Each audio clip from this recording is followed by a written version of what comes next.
রংপুর, পীরগঞ্জ, খুলনা, শিয়ালী, মানে গ্রামের পর গ্রাম জ্বালিয়ে দিয়েছে। কই তখন তো ভারত এটা নিয়ে কোনো কথা বলে নাই। ওই দুই চারজন নেতা কথা বলেছে চুপচাপ।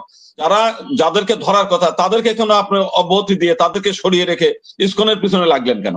আপনি তাদের ধরেন। আমরা বহুবারই বলেছি যে 8 দফা দাবি হচ্ছে এমনকি আমাদের উনি বলছে যে 2 মাস আগে ওনাকে বহিষ্কার করা হয়েছে, আপনি বলছেন 2023 সালে বহিষ্কার করা হয়েছে।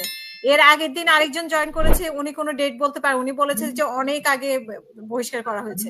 মানে এই আপনি যদি চান আমি এখনই ডকুমেন্টারি বের করে, আমার কাছে চিঠি আছে যে কত তারিখে তাকে বহিষ্কার করা হয়েছে, সে চিঠি সহ আছে। আপনি চাইলে আমি আপনাকে এখনই সেন্ড করে দিতে পারি।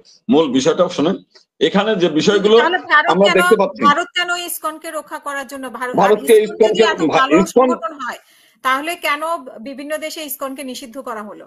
আর ভারত ইসকন তো কোনো দেশে নিষিদ্ধ না, ইসকন সারা পৃথিবী চলছে।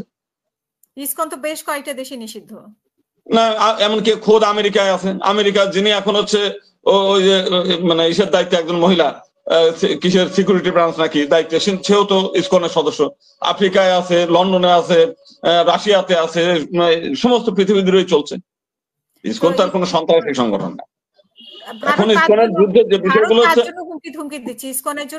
ভারতের যে, আমি বলি ভারতের যে বিষয়টা, সেটা একটা রাজনৈতিক ইস্যু। শেখ হাসিনা সেখানে আছে, এবং আজকের যে আন্দোলন সে আন্দোলনের পিছনেও অনেকেই বলে তাদের একটা হাত আছে, যে কারণে তারা হিন্দু প্রীতি যতটা, তার চাইতে বেশি আওয়ামী প্রীতি তাদের মধ্যে আছে। যে কারণে এর চাইতে বেশি নির্যাতন তো 2021 সালে হয়েছে। কই তখন তো এটা নিয়ে ভারত কোনো হইচই করে নাই।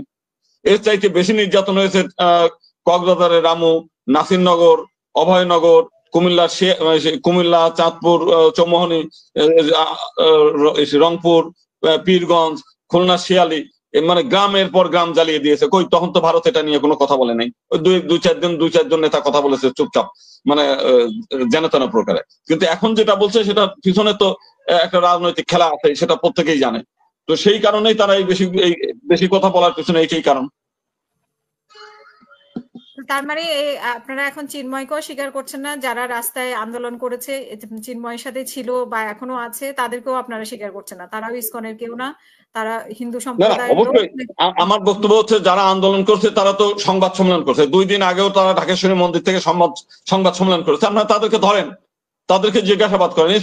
ইসকন তার সংবাদ সম্মেলন করছে না, ইসকন মিছিলের কিংবা বিক্ষোভের সামনে থাকছে না, কোনো জায়গা ঠিক তো নাই।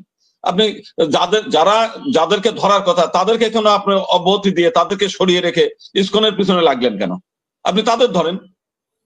আপনার যারা আন্দোলন করছে তারা তো ভিডিও ফুটেজ আছে, তাদের ছবি আছে, স্টিল ছবি আছে, সাংবাদিকরা ভিডিও করছে, সবই তো সাংবাদিকদের নখদর্পণে।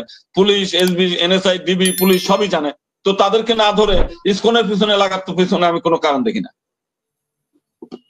জি, আপনাকে অসংখ্য ধন্যবাদ।